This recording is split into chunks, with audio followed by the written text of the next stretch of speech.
Sultanpur police station ખાતે તારીખ 18/7/2026 ના રોજ ફરિયાદી જગદીશભાઈ રમેશભાઈ ડાબસરા જાતે કોળી ઉવ 31 રે સાપર મૂળ કુકાવાવના સુલતાનપુર પોલીસ સ્ટેશન ખાતે આવી ફરિયાદ જાહેર કરેલી કે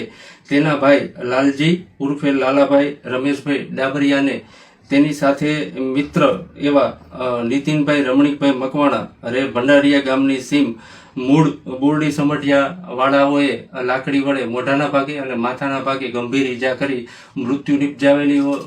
નિપજાવેલ હોય, જે અનુસંધાને સુલતાનપુર પોલીસ સ્ટેશન ખાતે તાત્કાલિક BNS કલમ 103(1) GPA કલમ 135 મુજબની FIR રજીસ્ટર કરવામાં આવેલી અને અમારા રાજકોટ નાયબ પોલીસ મહાનિરીક્ષક શ્રી નિલીપ રાય સાહેબ તથા રાજકોટ ગ્રામ્ય SP શ્રી વિજયસિંહ ગુજર સાહેબની સૂચનાથી તાત્કાલિક સુલતાનપુરના D સ્ટાફ તથા PI આરોપીને શોધવા માટે ટીમો જુદી જુદી બનાવેલી હોય અને આ કામનો આરોપી નીતિન રમણીક મકવાણા રે ભંડારીયા ગામની સીમ વાળાઓને તાત્કાલિક રાઉન્ડ અપ કરવામાં આવેલા છે. આમ ટૂંકા ગાળામાં આરોપીને અટક કરવામાં આવેલા છે. આ બનાવ એવો છે કે આ બંને જે આરોપી નીતિન રમણીક મકવાણાએ ભંડારીયા ગામમાં સીમમાં જે ભાગ્યું વાવવા રાખેલો હોય ત્યાં બંને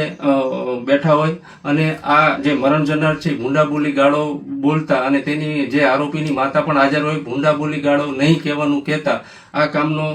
આરોપી એકદમ ઉશ્કેરાઈ જઈ મોઢાના ભાગે તથા માથાના ભાગે ગંભીર ઈજા લાકડી વડે કરી મોત નિપજાવેલ છે અને આ ગુનાની તપાસ સુલતાનપુર PI ખાચર ચલાવી રહ્યા છે અને આરોપીને રાઉન્ડ અપ કરવામાં આવેલા છે અને આગળની તપાસ ચાલુ છે.